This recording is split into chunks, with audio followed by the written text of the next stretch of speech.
Organic chemistry, ठीक है। Class 11 start कर रहा हूँ ऑर्गेनिक केमिस्ट्री। तो क्लास 11 का ऑर्गेनिक केमिस्ट्री का पहला लेक्चर होगा class 11 organic chemistry.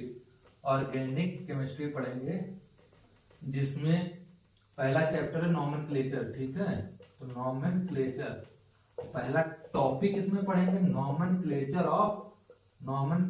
Of organic compound, organic compound, ठीक है। तो पहला टॉपिक ही हो जाएगा। तो अब सबसे पहला ऑर्गेनिक कंपाउंड क्या होता है? तो ऑर्गेनिक कंपाउंड वे कंपाउंड होते हैं जिसमें carbon is bounded by, carbon atom is bounded by, carbon is bounded by hydrogen atom, bounded by hydrogen atom through hydrogen atom through covalent bond, through covalent bond, ठीक है। तो organic compound क्या होता है? जिसमें जिस कंपाउंड में carbon covalently bonded हो हाइड्रोजन से, वो क्या होगा? ऑर्गेनिक कंपाउंड होगा, ठीक है। तो ये पता चल गया ऑर्गेनिक कंपाउंड क्या होता है, जिसमें कार्बन एटम हाइड्रोजन एटम से कोवैलेंटली बॉन्डेड हो, वे कंपाउंड क्या हो जाएंगे? ऑर्गेनिक कंपाउंड हो जाएंगे, ठीक है। अब ऑर्गेनिक कंपाउंड को तुम्हारे सिलेबस में दो पार्ट में मान लो बताया गया, एक हाइड्रोकार्बन होता है, एक हाइड्रोकार्बन और दूसरा हाइड्रोकार्बन डेरिवेटिव होता है, हाइड्रोकार्बन डेरिवेटिव होता है, डेरिवेटिव होता है, ठीक है। अब हाइड्रोकार्बन जो होता है ऐसा कंपाउंड जिसमें हाइड्रोजन और कार्बन हो, ठीक है। जैसे मान लो CH4, ठीक है, कार्बन और हाइड्रोजन है ना, तो ये तुम्हारा क्या हो जाएगा? हाइड्रोकार्बन, ठीक है। कार्बन कितने बॉन्ड बनाता है? 4, तो 4 हाइड्रोजन जुड़ गया ना। 4 बॉन्ड क्यों बनाता है? इसकी वैलेंसी कितनी है? 4 ही है ना, कोवैलेंसी वैलेंसी 4 है ना। तो ये क्या हो गया? 4 बॉन्ड बना दिया तो CH4 हो गया, तो ये तुम्हारा क्या हो गया? हाइड्रोकार्बन हो गया ना। और हाइड्रोकार्बन डेरिवेटिव क्या होता है? अगर यहाँ पे एक हाइड्रोजन हटा के कोई दूसरा कंपाउंड जोड़ दे X, ठीक है, तो ये हाइड्रोकार्बन डेरिवेटिव हो जाएगा। एक हाइड्रोजन हटा के कोई दूसरा कंपाउंड अगर जोड़ दे, दूसरा कंपाउंड मान लो कोई दूसरा फंक्शनल ग्रुप, तो कोई दूसरा ग्रुप ला के जोड़ दे, मान लो OH जोड़ दे यहाँ पे, या कुछ भी जोड़ दे यहाँ पे, हाइड्रोजन जोड़ दे कोई सा भी, तो ये तुम्हारा क्या हो जाएगा? Hydrogen derivative. तो अभी तक क्या बातें पता चली? ऑर्गेनिक कंपाउंड क्या होता है? जिसमें कार्बन और हाइड्रोजन कोवैलेंटली बॉन्डेड होगा, उसे ऑर्गेनिक कंपाउंड कहेंगे। ऑर्गेनिक कंपाउंड को दो पार्ट में डिवाइड किया गया, हाइड्रोकार्बन, हाइड्रोकार्बन डेरिवेटिव। तो हाइड्रोकार्बन क्या होता है? जो कंपाउंड हाइड्रोजन और कार्बन से मिलकर बना होगा वो हाइड्रोकार्बन होगा। और हाइड्रोकार्बन डेरिवेटिव्स क्या होगा? अगर एक बॉन्ड हटा के कोई दूसरा फंक्शनल ग्रुप जोड़ दे लाके, तो क्या हो जाएगा? Hydrocarbon derivative. डेरिवेटिव मतलब उसका डेरिवेटिव बन चुका है ना, एक हाइड्रोजन हटा के कोई दूसरा ग्रुप लाके जोड़ दिया तो उसका दूसरा फॉर्म बन चुका है ना, तो ये हाइड्रोकार्बन डेरिवेटिव हो गया, ठीक है। तो अभी तक तो 3 बातें। अब इसके बाद चलो नॉमेनक्लेचर पे आते हैं। ऑर्गेनिक केमिस्ट्री में नॉमेनक्लेचर हम जनरली 3 टाइप के पढ़ते हैं, ठीक है। नॉमेनक्लेचर 3 टाइप के पढ़ते हैं। जनरली तुम लोग नहीं सुने होगे, जनरली लोग आईपीएससी ही सुने रहते हैं, लेकिन 3 टाइप के पढ़ते हैं। पहला आता है जिसमें कॉमन नेमिंग आता है, कॉमन नेमिंग, ठीक है, कॉमन नेमिंग, या फिर इसको ट्राइवियल सिस्टम बोलते हैं, ट्राइवियल सिस्टम, ट्राइवियल सिस्टम। दूसरा आता है derivative system, derivative system, derivative system आता है। उसके बाद तीसरा आता है, इसमें क्या जानते हो? तीसरा आता है यूपीएससी। डायरेक्ट लोग यही सुनते हैं कि मुझे आईपीएससी पढ़ना है, यूपीएससी पढ़ना है, तो आईपीएससी डायरेक्ट नहीं पढ़ते हैं। पहले कॉमन नेमिंग पढ़ेंगे, उसके बाद डेरिवेटिव पढ़ेंगे, उसके बाद आईपीएससी आएगा, तब जाके तुम्हारा पूरा टॉपिक क्लियर होगा, तब जाके हर लेवल के सवाल कर पाओगे, ठीक है। तो सबसे पहले हम कॉमन नेमिंग आज पढ़ेंगे, उसके बाद डेरिवेटिव पढ़ेंगे, उसके बाद आईपीएससी पे आएंगे। बहुत ही आसान तरीके से बताऊंगा, तुम हर लेवल के सवाल कर ले जाओगे, ठीक है। तो सबसे पहले कॉमन नेमिंग स्टार्ट करेंगे, ठीक है। कॉमन नेमिंग पढ़ना किसका किसका है हम लोगों को? देखो, हाइड्रोकार्बन जनरली अभी बताए थे ना, हाइड्रोकार्बन कार्बन और हाइड्रोजन होता है। तो हाइड्रोकार्बन में सबसे पहले आता है एल्केन। एल्केन मतलब कार्बन और कार्बन के बीच में सिंगल बॉन्ड हो, क्या हो? कार्बन कार्बन के बीच में अगर सिंगल बॉन्ड हो तो उसको एल्केन बोलेंगे, ठीक है। एल्केन को ही क्या बोलते हैं? पैराफिन, पैराफिन, ठीक है। और इसी को ही क्या होता है? Saturated compound. क्या होता है? Saturated compound. ये क्या होता है? सेचुरेटेड कंपाउंड होता है कब? जब कार्बन और कार्बन के बीच में सिंगल बॉन्ड हो। कार्बन कार्बन क्या बोलो, ध्यान देना, कार्बन कार्बन के बीच में अगर सिंगल बॉन्ड होगा तब तुम्हें क्या बोलेंगे? Saturated compound. ये बात ध्यान रखना, सेचुरेटेड कंपाउंड क्या होता है? जब कार्बन कार्बन के बीच में केवल सिंगल बॉन्ड हो तब क्या बोलेंगे? एल्केन, ठीक है, या सैचुरेटेड कंपाउंड। दूसरा आता है एल्कीन, पैराफिन कंपाउंड बोलते हैं या पैराफिन बॉन्ड भी बोल सकते हैं उसको, पैराफिन बॉन्ड होता है, ठीक है। और उसके बाद एल्कीन आता है, एल्कीन, यहाँ एन है यहाँ पे इन है, और जब ये कब बोलेंगे, जब कार्बन कार्बन के बीच में डबल बॉन्ड होगा, ठीक है, कार्बन कार्बन के बीच में, कार्बन और कार्बन के बीच में अगर डबल बॉन्ड है तो इसको हम बोलेंगे क्या, अनसैचुरेटेड कंपाउंड, अनसैचुरेटेड कंपाउंड, ठीक है, अनसैचुरेटेड कंपाउंड। इसको ओलेफिन भी बोलते हैं, ओलेफिन या ओलेफिनिक बॉन्ड बोलते हैं। जब कार्बन कार्बन के बीच में डबल बॉन्ड होगा तो ओलेफिनिक बॉन्ड बोलेंगे, ठीक है। ओलेफिन कंपाउंड बोलते हैं, क्यों, क्योंकि ऑयल परफॉर्मिंग प्रॉपर्टी होती है, oil performing, oil performing oil forming property होती है, ऑयल बनाने की कैपेसिटी होती है, प्रॉपर्टी होती है, ठीक है। तो इसीलिए ओलेफिनिक, इसमें अगर डबल बॉन्ड कार्बन कार्बन के बीच में अगर डबल बॉन्ड है तो इसको ओलेफिनिक भी बॉन्ड बोल सकते हैं, अनसैचुरेटेड कंपाउंड बोलते हैं और एल्कीन बोलते हैं। जब कार्बन कार्बन के बीच में डबल बॉन्ड दिखे, कार्बन कार्बन के बीच में डबल बॉन्ड दिखे तब एल्कीन कंपाउंड होगा। जब कार्बन कार्बन के बीच में सिंगल बॉन्ड होगा तो उसको एल्केन बोलेंगे। जब सिंगल बॉन्ड को पैराफिलिक बॉन्ड भी बोल सकते हैं और डबल बॉन्ड को भी ओलेफिनिक बॉन्ड भी बोल सकते हैं। ये वाला पॉइंट बहुत बच्चों को नहीं पता होता है, ओलेफिन या ओलेफिनिक बॉन्ड, ठीक है। और उसके बाद तीसरा हम पढ़ते हैं एल्काइन।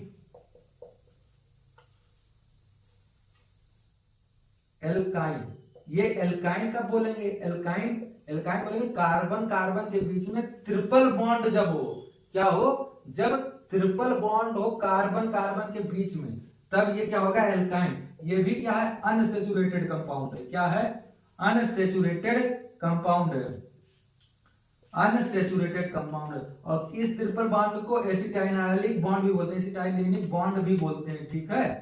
तो अब इस हाइड्रोकार्बन में एल्केन, एल्कीन, एल्काइन। एल्केन कब बोलेंगे, जब कार्बन कार्बन के बीच में सिंगल बॉन्ड हो तब एल्केन, और एल्कीन जब कार्बन कार्बन के बीच में डबल बॉन्ड हो तब एल्कीन। और एल्काइन कब बोलेंगे, कार्बन कार्बन के बीच में तब ट्रिपल बॉन्ड हो तब क्या बोलेंगे, एल्काइन, ठीक है। ये भी अनसैचुरेटेड, ये भी अनसैचुरेटेड, केवल कार्बन कार्बन के बीच में जब सिंगल बॉन्ड हो तभी सैचुरेटेड कंपाउंड होगा। ये बातें याद रखना। अनसैचुरेटेड कंपाउंड कब बोलते हैं, अनसैचुरेटेड कंपाउंड कब बोलते हैं, सैचुरेटेड कब बोलते हैं। तो सैचुरेटेड तभी बोलेंगे जब कार्बन कार्बन के बीच में केवल सिंगल बॉन्ड हो। अगर कार्बन कार्बन के बीच में डबल बॉन्ड हो या ट्रिपल बॉन्ड हो तो तुम्हें क्या बोलेंगे, अनसैचुरेटेड कंपाउंड, ठीक है।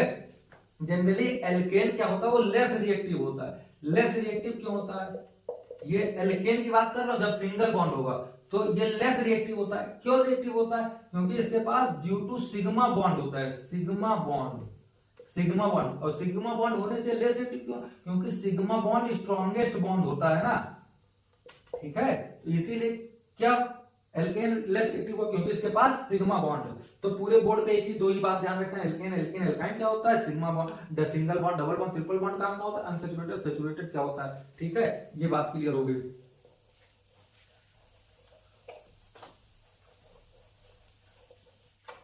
तो अभी तक क्या बताए, जब सिंगल बॉन्ड हो, ये क्या है, अगर सिंगल बॉन्ड है तब क्या बोला, एल्केन, ठीक है। जब डबल बॉन्ड हो तब क्या बोला, डबल बॉन्ड हो, कहां पे, कहां पे डबल बॉन्ड हो, कहां पे डबल बॉन्ड, कार्बन कार्बन के बीच में डबल बॉन्ड हो तब क्या बोलेंगे, एल्कीन। यहां पे ये एन सफिक्स आएगा, यहां पे इन सफिक्स आएगा। और जब ट्रिपल बॉन्ड होगा, ट्रिपल बॉन्ड होगा तो एल्काइन आ जाएगा, एल्काइन, ठीक है। तो ये ट्रिपल बॉन्ड तो सफिक्स क्या आएगा, वाइन आएगा, ठीक है। ये बात हो गई। अब सबसे पहले चलो नोमेनक्लेचर में क्या बताया था, कॉमन नेमिंग पढ़ेंगे सबसे पहले ना, उसके बाद डेरिवेटिव, उसके बाद आईपीएससी। तो सबसे पहले कॉमन नेमिंग स्टार्ट करेंगे, कॉमन नेमिंग। तो सबसे पहले कॉमन नेमिंग स्टार्ट करेंगे, क्या, कॉमन नेमिंग, ठीक है, कॉमन नेमिंग स्टार्ट करेंगे, ठीक है। तो कॉमन नेमिंग स्टार्ट करने से पहले कॉमन नेमिंग स्टार्ट करेंगे, उसके बाद सबसे पहला इसमें क्या आएगा, एल्केन आएगा। एल्केन का पढ़ेंगे, फिर एल्कीन का पढ़ेंगे, फिर एल्काइन का पढ़ेंगे। तो एल्केन का जब पढ़ेंगे तो इसके लिए डायरेक्ट एक बात याद रखना, एल्केन का जब कॉमन नेमिंग लिखेंगे तो पहले एल के लिखेंगे, एल का, फिर उसके बाद एन लिखेंगे। ये बात याद रखना, ये प्लस का निशान है, मतलब पहले एल्क, एल्क मतलब होता है वर्ड रूट, वर्ड रूट। और वर्ड रूट क्या होता है? वर्ड रूट होता है जब एक कार्बन हो, एक कार्बन हो तो मेथ बोलते हैं, ठीक है। दो कार्बन हो तो एथ बोलते हैं, उसके बाद तीन कार्बन हो तो प्रॉप बोलते हैं, चार कार्बन हो तो ब्यूट बोलते हैं, ठीक है। और पांच कार्बन हो तो मेथ एथ प्रोप पेंट बोलते हैं। और उसके बाद छह कार्बन हो तो, छह कार्बन हो तो हेक्स बोलते हैं। और सात कार्बन हो तो हेप्ट बोलते हैं। आठ कार्बन हो तो ऑक्ट बोलते हैं। नौ कार्बन हो तो नन बोलते हैं। और 10 कार्बन हो तो डेक बोलते हैं। 11 तो डू डेक, बस इतने से, इससे ज्यादा यूज नहीं होगा। तो वर्ड रूट का मतलब क्या हुआ? अगर किसी कंपाउंड में एक कार्बन है केवल, तो उस कार्बन के लिए एल्क क्या लिखेंगे? मेथ लिखेंगे। अगर किसी कंपाउंड में कोई एल्केन दिया गया है, ठीक है, एल्केन कैसे पहचानोगे? अगर कार्बन कार्बन के बीच में सिंगल बॉन्ड है, ठीक है, तो ये तुम्हारा क्या हो जाएगा? ये तुम्हारा क्या हो जाएगा? एल्केन हो जाएगा। अगर दो कार्बन है तो कौन सा एल्क यूज करोगे? कौन सा वर्ड रूट यूज करोगे? एथ यूज करोगे। अगर तीन कार्बन है तो प्रॉप यूज करोगे। तो चार कार्बन है तो ब्यूट, पांच कार्बन है तो पेंट, छह कार्बन है तो हेक्स, सात हेप्ट, ऑक्ट, नन, डेक, या फिर 11 डूटेक, ऐसे हो जाएगा। और उसके बाद डायरेक्ट एन जोड़ देना, एन सफिक्स बोलते हैं, मतलब बाद वाला जो होता है उसको सफिक्स बोलते हैं। तो अगर मान लो एग्जांपल देखो, आगे समझा रहे, ठीक है। अच्छा ये समझ लो एग्जांपल, जैसे ये छोटा सा, मान लो ये CH4 दिया गया है, ठीक है, CH4 दिया गया, कितने कार्बन है? तो इसका अगर तुमसे बोला जाए कॉमन नेम क्या होगा? कॉमन नेम, कॉमन नेम क्या होगा? तो कॉमन नेम के लिए सबसे पहले क्या लिखना है? एल, सबसे पहले देखना है कार्बन, चार एटम, कार्बन कितने बॉन्ड बनाता है? चार बॉन्ड। तो चारों हाइड्रोजन मतलब सिंगल बॉन्ड है, चारों ना, ऐसे होगा ना, चारों सिंगल बॉन्ड है। तो मतलब ये क्या हो गया? एल्केन हो गया। एल्केन का कॉमन नेम कैसे लिखेंगे? पहले एल्क लिखेंगे, एल्क मतलब वर्ड रूट लिखेंगे। तो वर्ड रूट मतलब कितने कार्बन दिखेंगे? तो कितने कार्बन दिख रहे हैं? एक। तो वर्ड रूट में एक कार्बन के लिए सबसे पहले क्या लिखते हैं? मेथ, ठीक है, मेथ हो गया। उसके बाद क्या लिखते हैं? एन जोड़ देते हैं सफिक्स में, प्लस एन जोड़ देंगे। तो ये क्या हो गया? टोटल मेथेन हो गया, ठीक है। ये क्या हो गया? मेथेन हो गया। उसके बाद दूसरा एग्जांपल, दूसरा एग्जांपल देखो, आगे देखो, दूसरा एग्जांपल, मान लो CH3 और CH3, ठीक है, ये तीन, ये भी तीन सिंगल सिंगल बॉन्ड, एक ये, तो मतलब ये एल्केन हो गया, ठीक है, एल्केन हो गया ना। इसका स्ट्रक्चर ऐसे तो होगा, एक CH, एक CH, एक CH, फिर ये H, फिर H, फिर H, ठीक है, ये हो गया। तो सारे सिंगल बॉन्ड दिख रहे हैं ना, कार्बन कार्बन के बीच में कौन कितने बॉन्ड दिख रहे हैं? सिंगल बॉन्ड दिख रहे हैं ना, सिंगल बॉन्ड दिख रहे हैं ना कार्बन कार्बन के बीच में, कार्बन कार्बन के बीच में सिंगल बॉन्ड दिख रहे हैं ना। तो सिंगल बॉन्ड अगर दिख रहे हैं तो क्या हो जाएगा? एल्केन हो जाएगा ना, एल्केन हो गया। तो एल्केन अगर दिख गया, एल्केन दिख गया, तो कॉमन नेमिंग कैसे लिखेंगे? एल्क लिखेंगे, फिर एन सफिक्स लिखेंगे। तो एल्क क्या होता है? वर्ड रूट होता है, वर्ड रूट होता है, ठीक है, ये वर्ड रूट हो गया। वर्ड रूट में क्या होता है? कितने कार्बन है? तो दो कार्बन, दो कार्बन के लिए वर्ड रूट क्या लिखते थे? एथ लिखते थे ना, एथ, और प्लस सफिक्स में क्या लिख देंगे? एन लिख देंगे। तो ये क्या हो गया? एथेन हो गया, एथेन हो गया, आसान एकदम, ठीक है। अब तीसरा एग्जांपल देखो, ये सब नोट कर लेना, फिर समझना एकदम आराम से। देखो तो तीसरा एग्जांपल,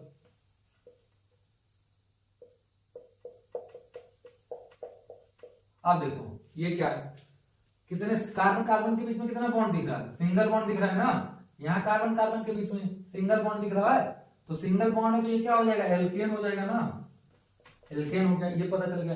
अब तुम्हें क्या लिखना है? इसका कॉमन नेम लिखना है। तो कॉमन नेम लिखने के लिए वर्ड रूट लिखते हैं, कॉमन नेम लिखने के लिए, मतलब एल्क क्या होता है? प्लस एन जोड़ देते हैं। एल्क क्या है? सफिक्स, वो वर्ड रूट है। वर्ड रूट मतलब कितने कार्बन है, तो कितने कार्बन है? 1 2 3, ठीक है, तो 3 कार्बन है। तो 3 कार्बन के लिए वर्ड रूट क्या होता है? पहले के लिए मेथ, दूसरे के लिए एच, तीसरे के लिए प्रॉप। अगर 3 कार्बन है तो प्रॉप हो जाएगा। तो वर्ड रूट या एल्क क्या हो जाएगा? प्रॉप, और सफिक्स में क्या जोड़ देते? एन जोड़ेंगे। तो ये टोटल इसका कॉमन नेम क्या हो जाएगा? जोड़ दोगे तो प्रोपेन हो जाएगा, ठीक है। तो ये क्या हो गया? प्रोपेन हो गया, ठीक है। अब देखो एक स्ट्रक्चर, देखो दो तीन बातें बता देना। एक स्ट्रक्चर मान लो दिया गया CH3, CH3, ये CH3, ठीक है। देखो सब कार्बन के बीच में सिंगल बॉन्ड, सिंगल बॉन्ड, इस कार्बन के बीच में, इस कार्बन के बीच में, इस कार्बन के बीच में सिंगल बॉन्ड। तो सारे कार्बन के बीच में सिंगल सिंगल बॉन्ड है, तो ये क्या हो जाएगा? एल्केन हो जाएगा, एल्केन हो गया, ठीक है, ये एल्केन हो गया, तो एल्केन हो गया। अब इसका नाम देखो, जब तुम्हें इस टाइप का स्ट्रक्चर याद दिखे, ये इस टाइप का, ये ध्यान रखना, इतना स्ट्रक्चर मतलब एक कार्बन इधर, एक कार्बन इधर, एक टोटल 3 कार्बन अगर ऐसे दिखे, ये वाला स्ट्रक्चर ध्यान रखना, स्टार बना देना, इस स्ट्रक्चर को बोलते हैं आइसो। ठीक है, तो इस स्ट्रक्चर का नाम सबसे पहले लिख देंगे आइसो। उसके बाद जो सिखाया था वैसे लिख दो। टोटल कितने कार्बन, 1 2 3 4, 4 कार्बन के लिए वर्ड रूट क्या था, ब्यूट, तो प्लस ब्यूट हो गया।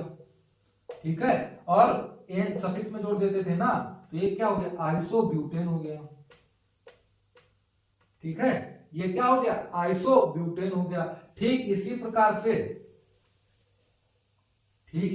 से अगर एक यहां पे CH3 जोड़ दें, ऐसे हो, ठीक है, ऐसे अगर इस टाइप का स्ट्रक्चर दिखे तुमको, ऐसा, ठीक है, ऐसा दिखे, तो इसको नियो कंपाउंड बोलते हैं। Neo compound, minimum 5 carbon, minimum